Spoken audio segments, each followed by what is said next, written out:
It's really interesting watching Twitter today.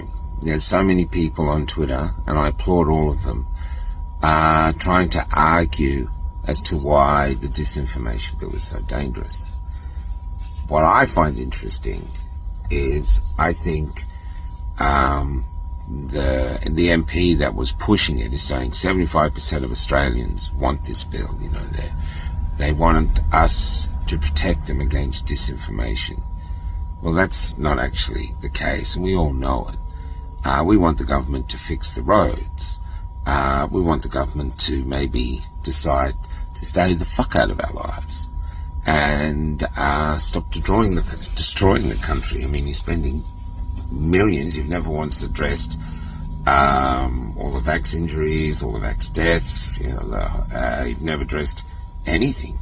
All you seem to be interested in doing is virtue signaling with inconsequential agendas and silencing dissent.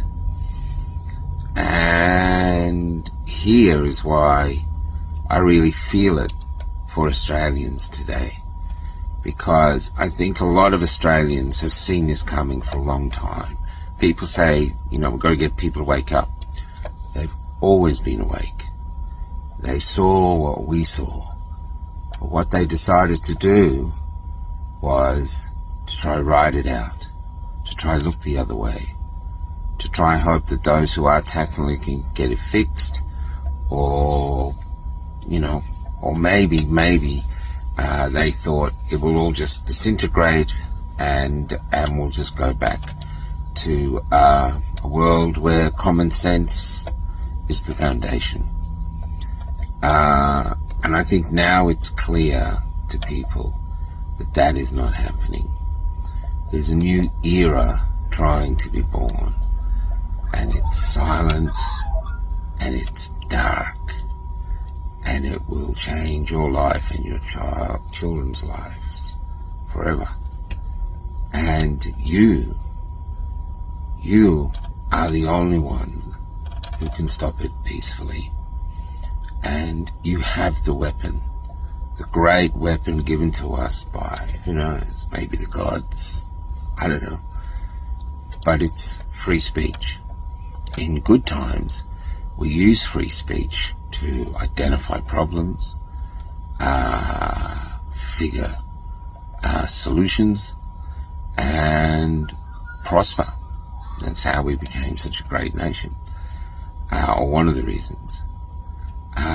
Whereas now, the government is trying their best to get you to disarm yourself. You see, for free speech in dark times is a weapon against tyranny.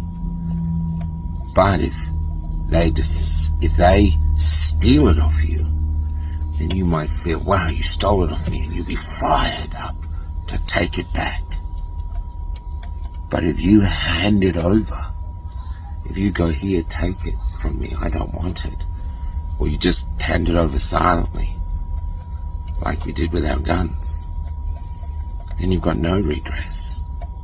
You signed a contract. I don't want free speech. I'm willing now to be a slave to whatever's coming. I will obey and comply, and my children will do the same. That's what's happening today in Australia. And imagine if suddenly the internet went crazy, the Australian internet, with people just saying one word, enough. We don't want the government to protect us from other people's opinions. We want them to fix the roads. We want them to stop blowing our taxpayers' money. We want them to pause and try to remember what it is to be an Australian. And if you can't remember, go to an RSL who betrayed everything that they believed in anyway, but go to an RSL and look at Look at the words they have up that they pretend they stand for. But we're here now. This has come from the first time we've ever heard of COVID to here. They are preparing to silence you. And if they do,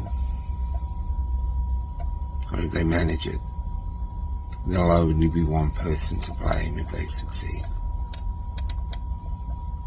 You'll find that person in the mirror.